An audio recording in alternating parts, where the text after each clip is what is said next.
Hi students, welcome back. This is SRB online classes here. I am Santosh Padkambi. Today in the subject of financial management, we want to calculate the calculation of EPS, earning per share ಅನ್ನೋ ಒಂದು ಕ್ಯಾಲ್ಕುಲೇಷನನ್ನು ನಾವು ಇವತ್ತು try ಮಾಡೋಣ, solve ಮಾಡೋಣ. Okay, so first of all ಈ E P ಎಸ್ಗೆ ಸಂಬಂಧಪಟ್ಟದಾಗಿ ನಾನೇನು ಹೇಳ್ತಾ ಇದ್ದೀನಿ ಅಂತಂದರೆ, calculation of E P S ಅನ್ನೋ ಒಂದು ಕಾನ್ಸೆಪ್ಟು ಐ ಥಿಂಕ್ 5 ಮಾರ್ಕ್ಸು 15 ಮಾರ್ಕ್ಸಿಗೆ ಅಂತ ಬರತಕ್ಕಂಥ question. Compulsory calculation of E P S ಅನ್ನೋ ಒಂದು ಕಾನ್ಸೆಪ್ಟ್ ಒಳಗಡೆ 5 ಮಾರ್ಕ್ಸಿಗೆ ಇಲ್ಲ ಅಂದರೆ 15 ಮಾರ್ಕ್ಸ್ಗೆ ಕಂಪಲ್ಸರಿಯಾಗಿ ಕೇಳ್ತಕ್ಕಂಥ ಪ್ರಶ್ನೆ ಇದೆ. ಸೊ ಹಾಗಾಗಿ ಸ್ಟೂಡೆಂಟ್ಸ್ಗೆ ಮತ್ತೊಮ್ಮೆ ಏನು ಹೇಳ್ತಾ ಇದೆ ಅಂದರೆ, ನೀಟಾಗಿ ಅರ್ಥ ಮಾಡ್ಕೊಳ್ಳಿಕ್ಕೆ ಪ್ರಯತ್ನ ಮಾಡಿ. ಓಕೆ, ಸೊ ಫಸ್ಟಿಗೆ ಒಂದು ಎಕ್ಸಾಂಪಲನ್ನು ತೊಗೊಂಡಿದ್ದೀನಿ. Okay, Vikram company has a share capital of ₹5 lakh. ಪ್ರಶ್ನೆಯನ್ನು ಓದ್ತಾ ಇದೆ ನೋಡಿ. Vikram company has a share capital of ₹5 lakh divided into shares of ₹10. Vikram ಎಂಬ ಕಂಪನಿ ಇದೆ. ಆ ಕಂಪನಿ ಒಳಗಡೆ 5 ಲಕ್ಷ ರೂಪಾಯಿದ ಕ್ಯಾಪಿಟಲ್ ಇದೆ. ಆದರೆ 5 ಲಕ್ಷ ರೂಪಾಯಿ ಎಲ್ಲಾನು ಏನಿದೆ ಅಂತಂದರೆ ಇಕ್ವಿಟಿ ಶೇರ್ ಅದ, ಅಥವಾ ಶೇರ್ಸ್ ಅಂದರೆ ಇಟ್ ಮೀನ್ಸ್ ಇಕ್ವಿಟಿ ಶೇರ್ಸ್ ಅಂತೇಳಿ ನಾವು ಕನ್ಸಿಡರ್ ಮಾಡ್ತಾ ಇದ್ದೀವಿ. Okay, Vikram company has a share capital of ₹5 lakh divided into shares of ₹10. 10 ರೂಪಾಯಿ ಒಂದ್ರಾಗೆ ಶೇರ್ಸ್ಗಳು 5 ಲಕ್ಷ ರೂಪಾಯಿದು ಶೇರ್ಸ್ಗಳು ಇದ್ದಾವೆ. The management is planning to raise another ₹2,50,000. ನೋಡಿ, ಆ ಒಂದು ಕಂಪನಿಯ ಮ್ಯಾನೇಜ್ಮೆಂಟ್ದವ್ರು ಏನು ಮಾಡ್ತಾ ಇದ್ದಾರೆ ಅಂದರೆ, 5 ಲಕ್ಷ ರೂಪಾಯಿ ಆಲ್ರೆಡಿ ಇಕ್ವಿಟಿ ಶೇರ್ ಅದ, 5 ಲಕ್ಷ ರೂಪಾಯಿದು ಅವ್ರ ಹತ್ರ ಶೇರ್ ಕ್ಯಾಪಿಟಲ್ ಅದ. ಆದ್ರೂ ಕೂಡ ಮತ್ತೆ 2,50,000 ಮತ್ತು 2,50,000 ಇದನ್ನು the planning to raise another $2,50,000 to finance major expansion. ಆ ಒಂದು ವ್ಯವಹಾರಿ ಸಂಸ್ಥೆ ಒಳಗಡೆ ಒಂದು ಎಕ್ಸ್ಪಾನ್ಷನ್ ಪರ್ಪಸ್ಗೆ ವಿಸ್ತರಣೆ ಮಾಡೋ ಸಲುವಾಗಿ 5 ಲಕ್ಷ ಮೊದಲು ಕ್ಯಾಪಿಟಲ್ ಇದ್ರೂ ಕೂಡ ಮತ್ತೆ 2,50,000 ಅವರು ರೇಸ್ ಮಾಡ್ತಾ ಇದ್ದರು, ಎಕ್ಸ್ಟ್ರಾ ಮಾಡ್ತಾ ಇದ್ದರು. ಹಾಗಾಗಿತ್ತು ಅಂದರೆ ಈ $2,50,000 major expansion and it is considering the following alternatives.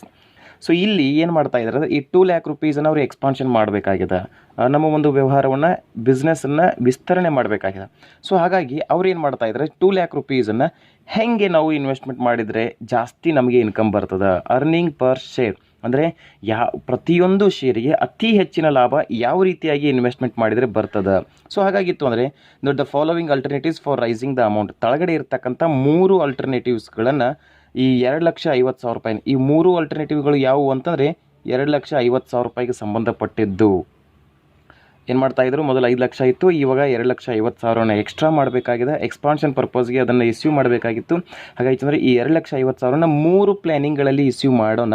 ಯಾವುದ್ರದ್ದು E P S ಜಾಸ್ತಿ ಅದ ಅದರದ್ದು ಆ ಒಂದು ಪ್ಲ್ಯಾನಿಂಗ್ಗಳಲ್ಲಿ, ಆ ಒಂದು ಅಲ್ಟರ್ನೇಟಿವ್ಸ್ನಲ್ಲಿ ನಾವು ಇನ್ವೆಸ್ಟ್ಮೆಂಟ್ ಮಾಡೋಣ ಅಂತೇಳಿ ಅರ್ಥ ಆಗುತ್ತೆ. ಹಾಗಾಯ್ತು ಅಂದರೆ first alternative, issue of 25,000 equity shares of ₹10 each.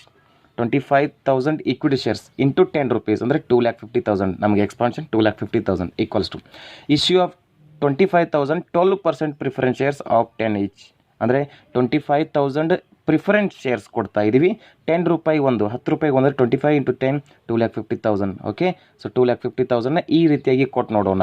ಮೂರನೇ ಪ್ಲ್ಯಾನಿಗೆ issue of 10% debentures of ₹2,50,000. Overall ಆಗಿ ಏನು ಎಕ್ಸ್ಪಾನ್ಷನ್ 2,50,000 ಅದಲ್ಲ, ಅದೆಲ್ಲನೂ ಕೂಡ ಡಿಬೆಂಚರ್ಸ್ ಆಗಿ ಕೊಡೋಣ ಅಂತೇಳಿ 3 ಅಲ್ಟರ್ನೇಟಿವ್ ಪ್ಲ್ಯಾನಿಂಗ್ಸ್ಗಳನ್ನು ಕ್ವಶನ್ ಒಳಗಡೆ ಕೊಡ್ತಾಯಿದ್ರು. ನಾವು ಈಗ ಇನ್ನೂ ಕ್ವಶನ್ನೇ ಓದ್ತಾ ಇದ್ವಿ. ಕ್ಲಿಯರಾ? ಸೊ ನೋಡಿ, ಆಲ್ರೆಡಿ ನಮ್ಮ ಕಂಪ್ನಿ ಒಳಗೆ 5 ಲಕ್ಷ ರೂಪಾಯಿ ಒಂದು ಕ್ಯಾಪಿಟಲ್ ಅದ. 5 ಲಕ್ಷ ರೂಪಾಯಿ ಎಲ್ಲನೂ ನಮ್ಮಲ್ಲಿ ಇಕ್ವಿಟಿ ಶೇರ್ಸ್ ಅಥವಾ ಶೇರ್ಸ್ ಅಂತ ಹೇಳಿದ, ಪ್ರತಿ ಶೇರ್ನ ರೇಟು ₹10 ಅದ. ಕ್ಲಿಯರ್? ಎರಡನೇದಾಗಿ ಏನು ಮಾಡ್ತಾ ಇದ್ವಿ, ಬಿಸ್ನೆಸ್ಸನ್ನು ಎಕ್ಸ್ಪಾನ್ಷನ್ ಮಾಡೋ ಪರ್ಪಸ್ಗೆ 2,50,000 $2,50,000 ಎಕ್ಸ್ಪಾನ್ಷನ್ ಮಾಡೋ ಪರ್ಪಸ್ಗೆ ಬಿಸ್ನೆಸ್ ಒಳಗೆ ತೊಗೊಂಡು ಬರ್ತಾ ಇದ್ವಿ. ಆ 2,50,000 ಒಳಗೆ 3 ಅಲ್ಟರ್ನೇಟಿವ್ ಪ್ಲ್ಯಾನಿಂಗ್ಸ್ ಕೊಡ್ತಾ ಇದ್ವಿ. ಇದರೊಳಗಡೆ ಇಶ್ಯೂ ಮಾಡಿದ್ರೆ ಹೇಗಿರುತ್ತೆ ಅಂತೇಳಿ ಪ್ರಶ್ನೆ ಇದೆ. Okay, the companies present earnings before interest and tax, EBIT ಅಂತೇಳಿ ಕರಿತಾ ಇದ್ವಿ. Earnings before interest and tax is ₹2,00,000 per annum. Okay, with 50% tax. Calculate the E P S and suggest which alternative is best. ಈ 3 ಅಲ್ಟರ್ನೇಟಿವ್ಗಳದ E P S ಅನ್ನು ಕಂಡುಹಿಡೀರಿ. ಯಾವ E P S maximum ಇರುತ್ತೋ ಅದು best ಅಂತೇಳಿ ನಾವು ಸಜೆಸ್ಟ್ ಮಾಡಬೇಕು. With the help of EBIT is ₹2,00,000 per annum with interest of 50% tax equal to 50% ಆಗುತ್ತೆ. So ಇದೇ ಒಂದು ನಮಗೆ ಕ್ವಶನ್ ಒಳಗಡೆ ನಮಗೆ ಕ್ವಶನ್ಸ್ನಲ್ಲಿ ಕೊಟ್ಟಿರ್ತಕ್ಕಂಥ ಇನ್ಫಾರ್ಮೇಷನ್. ಈ ಎಲ್ಲ ಇನ್ಫಾರ್ಮೇಷನ್ಗಳನ್ನು ತೆಗೆದುಕೊಂಡು ನಾವು calculation of E P S, earnings per share ಅನ್ನು ಕ್ಯಾಲ್ಕುಲೇಷನ್ ಮಾಡೋಣ. ಈ calculation of E P S ಅನ್ನು ಮಾಡಬೇಕಾಗಿತ್ತು ಅಂದರೆ ನಮಗೊಂದು ಮಾಡೆಲ್ ಕೂಡ ಇಲ್ಲಿ ಬರ್ತಾ ಇದೆ. ಸೊ ನಾನೊಂದು ಮಾಡೆಲನ್ನು ಪ್ರಿಪೇರ್ ಮಾಡಿದ್ದೀನಿ.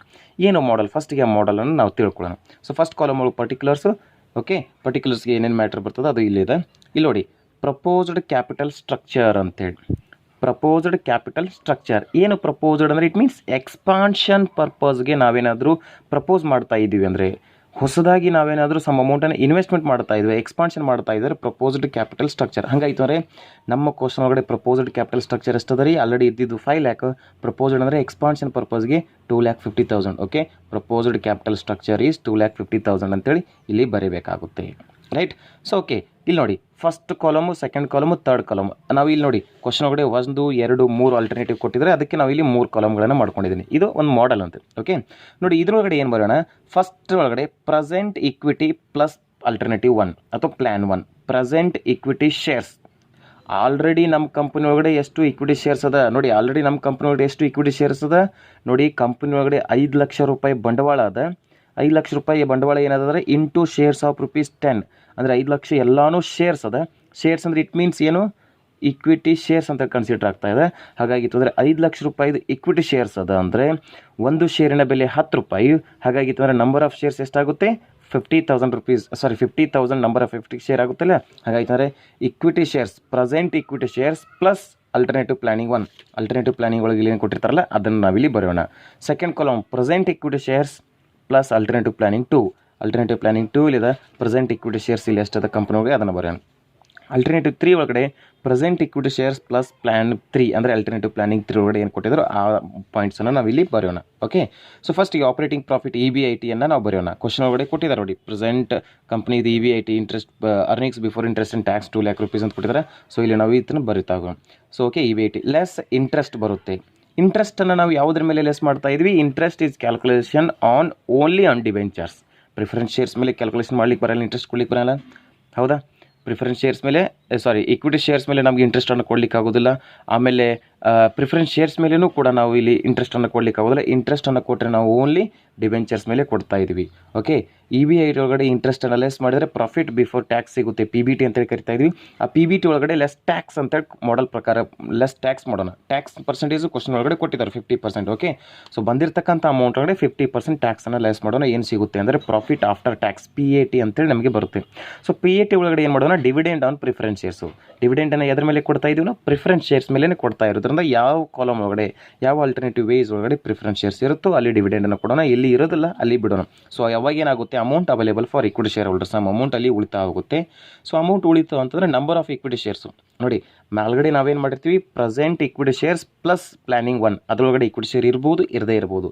ಆಲ್ಟರ್ನೇಟಿವ್ ಆಲ್ರೆಡಿ ಸೆಕೆಂಡರಿ ಒಳಗಡೆ ಏನಾಗುತ್ತೆ? Present equity shares plus equity ಇರ್ಬೋದು, ಇರದೇ ಇರ್ಬೋದು. ಹಾಗೆ ಮೂರೂ ಕಡೆ ಎಷ್ಟು ಪ್ರೆಸೆಂಟ್ ಎಷ್ಟದ, ಹೊಸದಾಗಿ ಎಕ್ಸ್ಪಾನ್ಷನ್ ಪರ್ಪಸ್ಗೆ ಎಷ್ಟು equity share? Only equity shares ಅಷ್ಟೇ. ಸೊ ಅದನ್ನ ಕ್ಯಾಲ್ಕುಲೇಷನ್ ಮಾಡಿ ಇಲ್ಲಿ ಬರೆಯೋಣ. EPS equals to amount available for equity share holders divided by number of equity shares. ಇದೇನು ಅಮೌಂಟ್ ಅವೈಲೇಬಲ್ ಅದಲ್ಲ, ಸೊ ಇದಕ್ಕೆ divided by number of shares ಮಾಡಿದ್ರೆ EPS ಬರುತ್ತೆ. ಸೊ ಇದು ಕ್ಯಾಲ್ಕುಲೇಷನ್ ಆಫ್ EPS ಅನ್ನೋತಕ್ಕಂಥದ್ದು ಒಂದು ಮಾಡೆಲ್. ಓಕೆ, ಹಾಗಿದ್ರೆ ಕ್ವಶನ್ನು ಕೂಡ ನೋಡಿದ್ದೀವಿ. ಇವಾಗ ಸೊಲ್ಯೂಷನನ್ನು ಸ್ಟಾರ್ಟ್ ಮಾಡೋಣ. ಓಕೆ, ಸೊ ಸೊಲ್ಯೂಷನ್ ಪರ್ಪಸ್ಗೆ ನಾನು ಇಲ್ಲೊಂದು ಡೈಗ್ರಾಮನ್ನು ಹಾಕ್ಕೊಂಡಿದ್ದೀನಿ. ಡೈಗ್ರಾಮ್ ರೈಟಾ? ಹಾಗಿತ್ತು ಅಂದರೆ ಸೊಲ್ಯೂಷನ್ ಮಾಡ್ತಾ ಹೋಗೋಣ. ರೈಟಾ? ಸೊ ಫಸ್ಟಿಗೆ ಬರೋಣ ಪರ್ಟಿಕ್ಯುಲರ್ಸ್.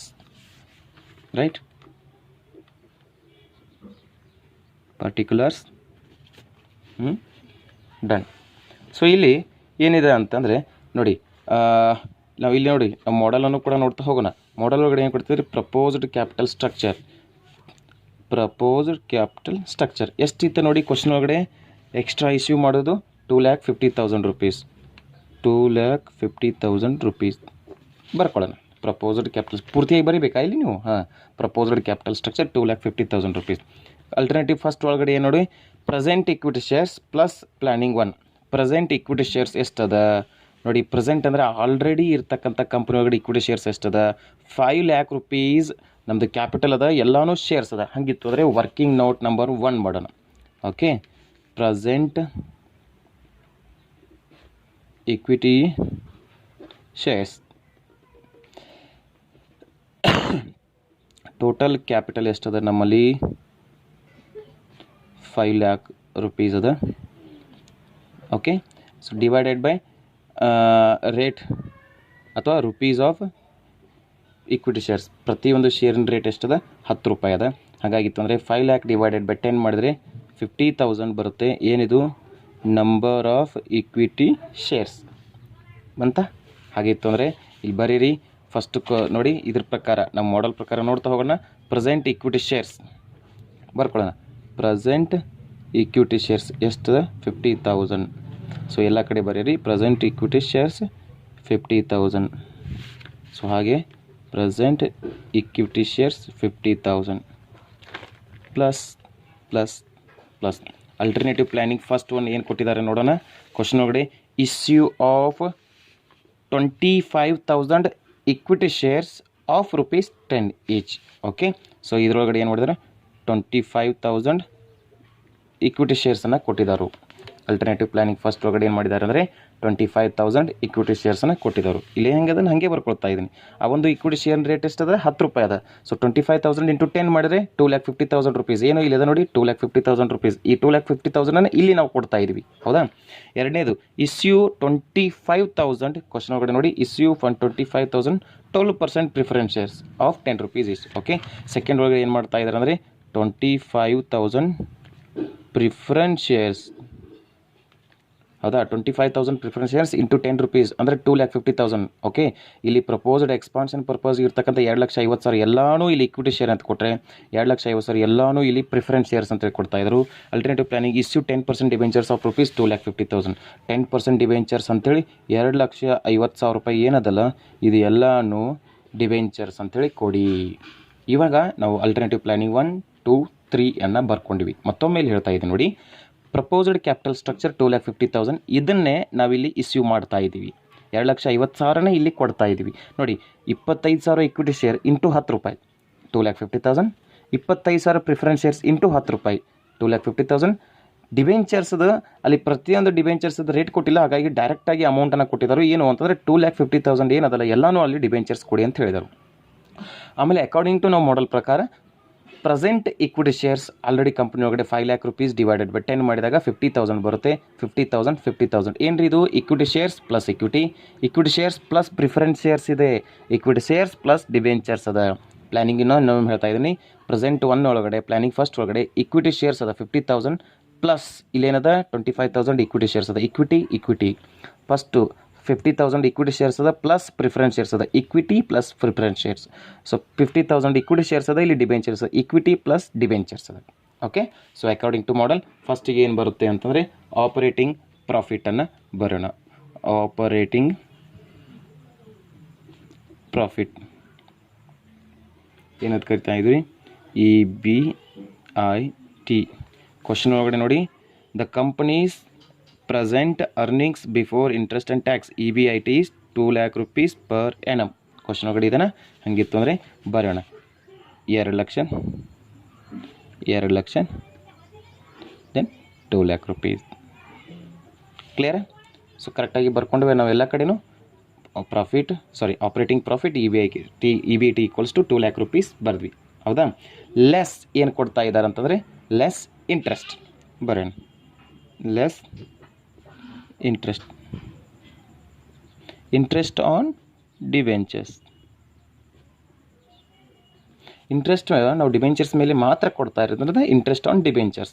ಓಕೆ, ಇಲ್ಲಿ ನೋಡಿ ಮಾಡೆಲ್ ಒಳಗಡೆ equity shares plus equity shares ಅದ. ಇಲ್ಲಿ ಡಿಬೆಂಚರ್ಸ್ ಇಲ್ಲ. ನಾವು ಡಿಬೆಂಚರ್ಸ್ ಇದ್ದಲ್ಲಿ ಇಂಟ್ರೆಸ್ಟನ್ನು ಕೊಡಬೇಕು, ಹೌದಾ ತಾನೆ? ಇಲ್ಲಿ ಇಕ್ವಿಟಿ ಅದ, ಡಿಬೆಂಚರ್ಸ್ ಇಲ್ಲ, ಹಾಗಾಗಿ ಇಂಟ್ರೆಸ್ಟ್ ಆನ್ ಡಿಬೆಂಚರ್ಸ್ ಇಲ್ಲ. ಇಕ್ವಿಟಿ ಅದ ಪ್ಲಸ್ ಪ್ರಿಫರೆನ್ಸ್ ಶೇರ್ಸ್ ಅದ. ಇಲ್ಲಿ ಸೆಕೆಂಡ್ ಒಳಗಡೆ ಇಕ್ವಿಟಿ ಅದ ಪ್ಲಸ್ ಪ್ರಿಫರೆನ್ಸ್ ಶೇರ್ಸ್ ಅದ. ನಾವು ಇಂಟ್ರೆಸ್ಟ್ ಆನ್ ಡಿಬೆಂಚರ್ಸ್ ಕೊಡಬೇಕಾಗಿದೆ, ಡಿಬೆಂಚರ್ಸ್ ಇಲ್ಲ, ಇಂಟ್ರೆಸ್ಟ್ ಕೊಡ್ಲಿಕ್ಕೆ ಸಾಧ್ಯ ಇಲ್ಲ. ಇಲ್ಲಿ ನೋಡಿ ಥರ್ಡ್ ಒನ್ ಇಕ್ವಿಟಿ ಅದ ಪ್ಲಸ್ ಡಿಬೆಂಚರ್ಸ್ ಅದ. ಓಕೆ, ಡಿಬೆಂಚರ್ಸ್ ಮೇಲೆ ನಾವು ಇಲ್ಲಿ ಏನು ಕೊಡಬೇಕಾಗಿದೆ? ಇಂಟ್ರೆಸ್ಟ್ ಆನ್ ಡಿಬೆಂಚರ್ಸ್, ಹೌದಾ? ಹಾಗಾಗಿತ್ತು ಅಂದರೆ calculation working note number 2, interest on debentures ಎಷ್ಟದ? ಡಿಬೆಂಚರ್ಸು ₹2,50,000 ಡಿಬೆಂಚರ್ಸ್ ಅದ, ಹೌದಾ? ₹2,50,000 ಡಿಬೆಂಚರ್ಸ್ ಅದ. ಎಷ್ಟು ಪರ್ಸೆಂಟೇಜ್ ಡಿಬೆಂಚರ್ಸ್ ಕೊಟ್ಟಿದ್ದಾರೆ? 10% ಕೊಟ್ಟಿದ್ದಾರೆ. ಹಾಗಾಗಿತ್ತು ಅಂದರೆ ಸೊ ಎಷ್ಟಾಯಿತು ನೋಡಿ, 25,000 ಏನ್ರಿ ಇದು? ಇಂಟ್ರೆಸ್ಟ್ ಆನ್ ಡಿಬೆಂಚರ್ಸ್ 25,000 ಬಂತ? ಗೊತ್ತಾಯ್ತಾ ಹೆಂಗಂತೇಳಿ? ಓಕೆ, ಹಾಗಾಯ್ತು ಅಂದರೆ ಫಸ್ಟ್ ಕಾಲಮ್ ಒಳಗಡೆ ಇಲ್ಲಿ ಇಕ್ವಿಟಿ ಶೇರ್ಸ್ ಅದ, ನಮಗೇನು ಮಾಡ್ಲಿಕ್ಕೆ ಬರಲ್ಲ. ಸೆಕೆಂಡ್ ಕಾಲಮ್ ಒಳಗಡೆ ಇಲ್ಲಿ ನೋಡೋ ಅಲ್ಟರ್ನೇಟಿವ್ ಪ್ಲಾನಿಂಗ್ ಒಳಗಡೆ ಇಲ್ಲಿ 2,50,000 ಡಿಬೆಂಚರ್ಸ್ ಇರೋದ್ರಿಂದ ಅದ್ರ ಮೇಲೆ 10% ಇಂಟ್ರೆಸ್ಟ್ ಕೊಡ್ತಾ ಇರೋದ್ರಿಂದ 25,000 ಏನ್ರಿ ಇದು ಇಂಟ್ರೆಸ್ಟ್ ಆನ್ ಡಿವೆಂಚರ್ಸ್ ಲೆಸ್ ಮಾಡೋಣ. ಆಪ್ರೇಟಿಂಗ್ ಪ್ರಾಫಿಟ್ ಒಳಗಡೆ ಲೆಸ್ ಮಾಡಬೇಕಾಗಿದೆ. ಇಲ್ಲಿ ಏನೂ ಇಲ್ಲ, 2 ಲ್ಯಾಕ್ ರುಪೀಸ್ ಬರೆಯೋಣ. ಏನೂ ಇಲ್ಲ, 2 ಲ್ಯಾಕ್ ರುಪೀಸ್ ಅಕಾರ್ಡಿಂಗ್ ಟು ಬರೋಣ. ಸೊ 2 ಲ್ಯಾಕ್ ಒಳಗಡೆ 25,000 ಲೆಸ್ ಮಾಡಿದರೆ 1,75,000 ಬರುತ್ತೆ. ಸೊ ಬಂದಿರತಕ್ಕಂಥ ಅಮೌಂಟ್ ಏನಿದು ಅಂತಂದರೆ ಪ್ರಾಫಿಟ್ ಬಿಫೋರ್ ಟ್ಯಾಕ್ಸ್ ಬರೀರಿ. Profit before tax, profit before tax 2 lakh rupees, 2 lakh rupees 1,70,000. So according to model profit before tax ಬಂತು ಅಂದರೆ ಲೆಸ್ ಟ್ಯಾಕ್ಸ್ ಮಾಡೋಣ. ಹೌದಾ? ಕ್ವಶನ್ ಒಳಗಡೆ ಟ್ಯಾಕ್ಸ್ ಎಷ್ಟು ಕೊಡ್ತಾರೆ ನೋಡಿ, ವಿತ್ 50% ಟ್ಯಾಕ್ಸ್. ಕ್ವಶನ್ ಒಳಗಡೆ 50% ಟ್ಯಾಕ್ಸ್ ಅದ. ಓಕೆ, ಲೆಸ್ ಟ್ಯಾಕ್ಸ್ ಎಷ್ಟು ಪರ್ಸೆಂಟೇಜ್? 50% ಟ್ಯಾಕ್ಸ್ ಅದ. ಎದ್ರ 50%? ರಿಮೈನಿಂಗ್ ಪ್ರಾಫಿಟ್ ಬಿಫೋರ್ ಟ್ಯಾಕ್ಸ್ ಇರ್ತಲ್ಲ, ಇದ್ರದ್ದು 50% ಟ್ಯಾಕ್ಸನ್ನು ಮಾಡೋಣ. Okay, 2 lac ರುಪೀಸ್ದ 50%. ಓಕೆ ಮಾಡೋಣ. 2 ಲ್ಯಾಕ್ ರುಪೀಸ್ 50% ಮಾಡಿದರೆ ನಮ್ಗೆ ಎಷ್ಟು ಬರುತ್ತೆ ಅಂತಂದರೆ 1 ಲ್ಯಾಕ್ ರುಪೀಸ್ ಬರುತ್ತೆ. ಹೌದಾ? ದೆನ್ 2 ಲ್ಯಾಕ್ ರುಪೀಸ್ 50% ಮಾಡಿದರೆ 1 ಲ್ಯಾಕ್ ರುಪೀಸ್ ಬರುತ್ತೆ. ಸೊ 1,75,000ದ 50% ಮಾಡಿದರೆ 87,500 ಬರುತ್ತೆ. ಕ್ಲಿಯರ್? ಸೊ ಇವಾಗ ಲೆಕ್ಕ ಮಾಡೋಣ. 2 ಲ್ಯಾಕ್ ರುಪೀಸ್ ಒಳಗೆ 1 ಲ್ಯಾಕ್ ಲೆಸ್ ಮಾಡಿದರೆ 1 ಲ್ಯಾಕ್ ರಿಮೈನಿಂಗ್ ಅಮೌಂಟ್. 2 ಲ್ಯಾಕ್ ಒಳಗೆ 1 ಲ್ಯಾಕ್ ಮಾಡಿದರೆ 1 ಲ್ಯಾಕ್ ರಿಮೈನಿಂಗ್ ಅಮೌಂಟ್. 1,75,000 ಒಳಗೆ 87,500 ಲೆಸ್ ಮಾಡಿದರೆ 87,500. ಏನ್ರಿ ಇದು ಪ್ರಾಫಿಟ್ ಬಿಫೋರ್ ಟ್ಯಾಕ್ಸ್ ಇತ್ತು, ಇವಾಗ ಪ್ರಾಫಿಟ್ ಆಫ್ಟರ್ ಟ್ಯಾಕ್ಸ್ ಅಂತೇಳಿ ಕರಿತಾ ಇದ್ದೀವಿ. ಹೌದಾ? ಬರೀರಿ ಪ್ರಾಫಿಟ್ ಆಫ್ಟರ್ ಟ್ಯಾಕ್ಸ್. ಕ್ಲಿಯರ್ ಆಯಿತಾ? ನೋಡಿ, 2 ಲ್ಯಾಕ್ ರುಪೀಸ್ ಒಳಗಡೆ less tax 1 lac. So 1,75,000 87,500 less ಮಾಡಿದಾಗ 87,500 ನಮಗೆ ರಿಮೈನಿಂಗ್ ಅಮೌಂಟ್ ಉಳಿತು. ಇದಕ್ಕೆ ಪ್ರಾಫಿಟ್ ಆಫ್ಟರ್ ಟ್ಯಾಕ್ಸ್ ಅಂತೇಳಿ ಕರಿತಾ ಇದ್ವಿ. ಓಕೆ, ಸೊ ಇವಾಗ ನಾವು ಎಲ್ಲಿ ಬಂದ್ವಿ ಅಂತಂದ್ರೆ profit after tax according to model less dividend on preference shares. Less ಮಾಡಿರಿ ಮುಂದೆ, less dividend on preference shares. Less dividend on preference shares. ಯಾವ ಆಲ್ಟರ್ನೇಟಿವ್ ಪ್ಲಾನಿಂಗ್ ಒಳಗಡೆ ಪ್ರಿಫರೆನ್ಸ್ ಶೇರ್ಸ್ ಅದನ್ನು ಅಲ್ಲಷ್ಟೇ ಡಿವಿಡೆಂಡ್ ಕೊಡ್ಲಿಕ್ಕೆ ಸಾಧ್ಯ. ಇಲ್ಲಿ ಇಕ್ವಿಟಿ ಪ್ಲಸ್ ಇಕ್ವಿಟಿ ಇರೋದ್ರಿಂದ ಡಿವಿಡೆಂಡ್ ಕೊಡ್ಲಿಕ್ಕೆ ಸಾಧ್ಯ ಇಲ್ಲ. ಇಲ್ಲಿ ಇಕ್ವಿಟಿ ಪ್ಲಸ್ ಪ್ರಿಫರೆನ್ಸ್ ಶೇರ್ಸ್ ಅದ. ಓಕೆ, ಕ್ವಶನ್ ಒಳಗಡೆ ನೋಡಿ, ಆಲ್ಟರ್ನೇಟಿವ್ ಪ್ಲಾನಿಂಗ್ 2 ಒಳಗಡೆ ಎಷ್ಟು % ಪ್ರಿಫರೆನ್ಸ್ ಶೇರ್ಸನ್ನು ಕೊಟ್ಟಿದ್ದರು? 12% ಪ್ರಿಫರೆನ್ಸ್ ಶೇರ್ಸನ್ನು ಕೊಟ್ಟಿದ್ದರು. ರೈಟಾ? ಸೊ ಎಷ್ಟು ಪರ್ಸೆಂಟೇಜಲ್ಲಿ ಕೊಟ್ಟಿದ್ದಾರೆ ಅಂತಂದರೆ 12% ಪ್ರಿಫರೆನ್ಸ್ ಶೇರ್ಸನ್ನು ಕೊಟ್ಟಿದ್ದರು. ಹಾಗಾಗಿತ್ತು ಅಂದರೆ ಬರೀರಿ ಕ್ಯಾಲ್ಕುಲೇಷನ್ ಆಫ್ ಪ್ರಿಫರೆನ್ಸ್ ಶೇರ್ಸ್. ಈಗ working note number 3, calculation of preference shares. ಎಷ್ಟದ ರೀ ಅಮೌಂಟ್? ಅದು 2,50,000 rupees ಇಂಟು 12%. ಎಷ್ಟಾಯ್ತು ನೋಡಿ, 250 ಇಂಟು 100. ಸೊ 2,50,000 ಇಂಟು 12% 30,000 rupees ಬರುತ್ತೆ. ಕ್ಲಿಯರಾ? ಸೊ ಏನ್ರಿ ಇದು 30,000 rupees? ನೋಡಿ ಮತ್ತೊಮ್ಮೆ ಇದು ಹೆಂಗಂತ ಗೊತ್ತಾಯ್ತಲ್ಲ. 2,50,000 rupees ನಮ್ದು ಏನದ ಅಂತಂದರೆ ಇಲ್ಲಿ ನೋಡಿ, issue of 2,25,000 into 12% preference shares of ₹10 each ಅದ. ಅಂದರೆ ಟೋಟಲ್ ನಮ್ಗೆ ಅಮೌಂಟ್ ಎಷ್ಟದ ಅಂದರೆ 25,000 ಇಂಟು 10 ಮಾಡಿದಾಗ 25,000 ಇಂಟು 10 ಮಾಡಿದಾಗ 2,50,000 rupees ಬಂತು. ಸೊ ಅದ್ರ ಮೇಲೆ 12% ನಾವು ಪ್ರಿಫರೆನ್ಸ್ ಶೇರ್ಸ್ ಕೊಡಬೇಕಾಗಿದೆ. 12% ಕೊಟ್ಟಿವಿ ಅಂತಂದರೆ ಇದರ ಅರ್ಥ ಏನಿತ್ತು? 30,000 rupees ಪ್ರಿಫರೆನ್ಸ್ ಶೇರ್ಸ್ಗೆ ನಾವು ಏನಾಯ್ತು ಕೊಟ್ಟಂಗಿತ್ತು? ಡಿವಿಡೆಂಡನ್ನು ಕೊಟ್ಟಂಗಾಯಿತು. ಹಾಗಿತ್ತಂದರೆ ಬರೀರಿ ಇಲ್ಲಿ ನೋಡಿ, dividend on preference shares. Alternative planning first ಒಳಗಡೆ ಇಕ್ವಿಟಿ ಇರೋದ್ರಿಂದ ಡಿವಿಡೆಂಡ್ ಕೊಡ್ಲಿಕ್ಕೆ ಆಗೋದಿಲ್ಲ. ಪ್ಲಾನಿಂಗ್ 2 ಒಳಗಡೆ ಪ್ರಿಫರೆನ್ಸ್ ಶೇರ್ಸ್ ಇಲ್ಲಿ ಅದ 25,000 ಶೇರ್ಸ್ ಅದ ಇಂಟು 10 rupees 2,50,000 ಆಗುತ್ತೆ. ಅದ್ರ ಮೇಲೆ 12% ಅಂದರೆ ಇಟ್ ಮೀನ್ಸ್ 30,000 rupees ಕ್ಯಾಲ್ಕುಲೇಷನ್ ಮಾಡಿದ್ದೀವಿ. ಸೊ ಇಲ್ಲಿ ಲಾಸ್ಟ್ ಒಳಗಡೆ ಇಕ್ವಿಟಿ ಪ್ಲಸ್ ಡಿವೆಂಚರ್ಸ್ ಅದ, ಹಾಗಾಗಿ ನಾವು ಇಲ್ಲಿ ಡಿವಿಡೆಂಡನ್ನು ಕೊಡ್ಲಿಕ್ಕೆ ಸಾಧ್ಯ ಇಲ್ಲ. ಸೊ ರಿಮೈನಿಂಗ್ ಬರೀರಿ 1 lakh rupees. So 70,000 rupees 87,500 rupees. ಇದೇನು ರೀ amount available for equity share holders. ಎಷ್ಟು? 1 lakh rupees 70,000 and 87,500 amount available for equity shareholders. Okay, according to model close model. Next, number of equity shares. Total equity shares ಗಳು ಎಷ್ಟೆಷ್ಟು ಅಂತೇಳಿ calculation ಮಾಡೋಣ. Okay, so ನೋಡಿ first alternative ಒಳಗಡೆ equity plus equity ಅದ, ಎರಡೂ ಕಡೆನೂ ಇಕ್ವಿಟಿ ಅದ. ಸೊ ಫಸ್ಟಿಗೆ 50,000 ಇಕ್ವಿಟಿ ಶೇರ್ಸ್ ಅದ, ಸೆಕೆಂಡಿಗೆ 25,000 ಇಕ್ವಿಟಿ ಶೇರ್ಸ್ ಅದ. ಹೌದಾ? ಸೊ ಇಕ್ವಿಟಿ 50 + 25 ಎಷ್ಟಾಯಿತು? 75,000 ಇಕ್ವಿಟಿ ಶೇರ್ಸ್. ಕ್ಲಿಯರಾ? ಸೆಕೆಂಡ್ ಪ್ಲ್ಯಾನಿಂಗ್ ಒಳಗಡೆ ಫಸ್ಟಿಗೆ 50,000 ಇಕ್ವಿಟಿ ಅದ, ಸೆಕೆಂಡಿಗೆ ಪ್ರಿಫರೆನ್ಸ್ ಶೇರ್ಸ್ ಅದ. ಹಾಗಾದ್ರೆ number of equity shares only 50,000. Third ಒಳಗಡೆ ಇಕ್ವಿಟಿ ಪ್ಲಸ್ ಡಿಬೆಂಚರ್ಸ್ ಅದ, ಡಿಬೆಂಚರ್ಸ್ ಬೇಡ, ನಮಗೆ ಬೇಕಾಗಿರೋದು only equity. So 50,000 number of equity shares. Close ಮಾಡೋಣ. ನೋಡಿ, ನಂಬರ್ ಆಫ್ ಇಕ್ವಿಟಿ ಶೇರ್ಸ್ 75,000 ಹೆಂಗೆ ಬಂತು ಅಂದರೆ, ಫಸ್ಟಿಗೆ ಆಲ್ರೆಡಿ ಕಂಪ್ನಿ ಒಳಗೆ ಇರ್ತಕ್ಕಂಥದ್ದು 50,000 equity shares plus extra expansion ಪರ್ಪಸ್ಗೆ 25,000 ಇಕ್ವಿಟಿ ಶೇರ್ಸ್ ಇಶ್ಯೂ ಮಾಡಿದ್ರೆ 50 + 25 75,000 ಇಕ್ವಿಟಿ ಶೇರ್ಸ್. ಆದರೆ ಸೆಕೆಂಡ್ ಒಳಗಡೆ ಇಕ್ವಿಟಿ ಪ್ಲಸ್ ಪ್ರಿಫರೆನ್ಸ್ ನಮಗೆ ಬೇಕಾಗಿರೋದು ಓನ್ಲಿ ಇಕ್ವಿಟಿ 50. ಥರ್ಡ್ ಒಳಗಡೆ ಇಕ್ವಿಟಿ ಪ್ಲಸ್ ಡಿಬೆಂಚರ್ಸ್ ನಮಗೆ ಬೇಕಾಗಿರೋದು ಓನ್ಲಿ ಇಕ್ವಿಟಿ, ಹಾಗಾಗಿ 50,000. Number of equity equals to 75 50 50. Clear? So ನಮಗೆ ಈಗ ಬೇಕಾಗಿರೋದು EPS equals to amount available for equity share holders divided by number of equity shares. ಕ್ಲಿಯರಾ? ಸೊ ಇಲ್ಲಿ ನೋಡಿ, ಅಮೌಂಟ್ ಅವೈಲೇಬಲ್ ಇದೆ. So 1,00,000 rupees divided by 75,000, 70,000 divided by 50,000 and 87,500 divided by 50,000. So ಇನ್ನು amount available for equity share holders ಇಲ್ಲದ 1,87,500. Number of equity shares ಇಲ್ಲೇ ಅದಾವೆ, ಕಂಡುಹಿಡಿದಿದ್ದೀವಿ 75,000 50 50. So ಅದನ್ನು ಬರ್ಕೊಂಡಿವಿ. ಹೌದಾ? So EPS equals to 1,00,000 divided by 75,000 equals to 1.33 ಬರುತ್ತೆ. So 70,000 divided by 50,000 ಮಾಡಿದ್ರೆ equals to 1.40 ಬರುತ್ತೆ. ಸೊ 87,500 ಡಿವೈಡೆಡ್ ಬೈ 50,000 ಮಾಡಿದ್ರೆ 1.75 ಬರುತ್ತೆ. ಏನಿದು? EPS ಅಂದರೆ earnings per share equals to 1.33, 1.40, 1.75. ಈಗ ನಮಗೆ ಕ್ವಶನ್ ಏನು ಕೇಳಿದಾರೆ ಅಂತಂದರೆ, ವಿಚ್ ಅಲ್ಟರ್ನೇಟಿವ್ ಈಸ್ ಬೆಸ್ಟ್. ಲಾಸ್ಟಿಗೆ suggest which alternative is best. So which alternative is better ಅಥವಾ which alternative is greater than other alternative planning. So planning C or alternative number 3. Alternative number 3 is best. ಯಾಕೆ? So ಪ್ರತಿಯೊಂದು ಶೇರಿಗೆ ಅಗದಿ ಹೆಚ್ಚಿನ ಲಾಭವನ್ನು ಗಳಿಸಿಕೊಡ್ತಾ ಇದೆ compare ಮಾಡಿದರೆ ಇವೆರಡು. ಹಾಗಾಗಿ ನಾವು ಎಕ್ಸ್ಪಾನ್ಷನ್ ಪರ್ಪಸ್ಗೆ 2,50,000 rupees ಏನಿತ್ತಲ್ಲ ಅದನ್ನು ಎಲ್ಲನೂ ಡಿವೆಂಚರ್ಸ್ ಅಂಥೇಳಿ 10% ಡಿಬೆಂಚರ್ಸ್ ಅಂತೇಳಿ ಇಶ್ಯೂ ಮಾಡಿದ್ರೆ ಅರ್ನಿಂಗ್ ಪರ್ ಶೇರ್ ಜಾಸ್ತಿ ಬರುತ್ತೆ, ಪ್ರಾಫಿಟ್ ನಮಗೆ ಜಾಸ್ತಿ ಬರುತ್ತೆ ಅನ್ನೋದು concept. So this is the calculation of EPS ಅಂಥೇಳಿ ಕರಿತಾ ಇದ್ವಿ. ಒಂದು ಸಲ ಇದನ್ನು ಫೋಟೋ ಹೊಡೆದು ನಾನು ನಿಮಗೆ ಗ್ರೂಪಿಗೆ ಕೂಡ ಶೇರ್ ಮಾಡ್ತಾ ಇದ್ದೀನಿ. ಇದೇ ರೀತಿಯಾಗಿರ್ತಕ್ಕಂಥ ಲೆಕ್ಕವನ್ನು ನೀವು ಮನೆಯೊಳಗಡೆ ಪ್ರಾಕ್ಟೀಸ್ ಮಾಡಿ. ಏನಾದರೂ ಡೌಟ್ ಇದ್ದರೆ ಪ್ರಶ್ನೆಯನ್ನು ಕೇಳಿ ಅಂತ ಹೇಳ್ತಾ ಈ ಕ್ಲಾಸನ್ನು ಇಲ್ಲಿಗೆ ಮುಕ್ತಾಯ ಮಾಡ್ತಾ ಇದ್ದೀನಿ. ಕ್ಲಿಯರ್ ಹೇಳ್ತಾ ಇದ್ದೀನಿ, ಭಾಳ ಇಂಪಾರ್ಟೆಂಟ್ ಆಗಿರ್ತಕ್ಕಂಥದ್ದು. ಸೊ ಹಾಗಾಗಿ ಡಿಯರ್ ಸ್ಟೂಡೆಂಟ್ಸ್, ಮತ್ತೊಮ್ಮೆ ಹೇಳ್ತಾ ಇದ್ದೀನಿ, ಕ್ಯಾಲ್ಕುಲೇಷನ್ ಆಫ್ EPS ಅನ್ನೋ ಕಾನ್ಸೆಪ್ಟನ್ನು ಬಹಳ ಈಸಿ ಅಂತೇಳಿ ಅಂದ್ಕೊಳ್ಳಿಕ್ಕೆ ಹೋಗ್ಬಿಡಿ. ಟ್ರೈ ಮಾಡ್ತಾ ಇರಿ. ನಾನು ಈಸಿಯಾಗಿ ಹೇಳ್ತಾನೆ, ತಿಳಿಲಿಲ್ಲ ಅಂದರೆ ಹಾಗೆ ಮತ್ತೆ ನನಗೆ ಮೆಸೇಜ್ ಮಾಡಿ ಪ್ರಶ್ನೆಯನ್ನು ಕೇಳಿ. Okay, thank you.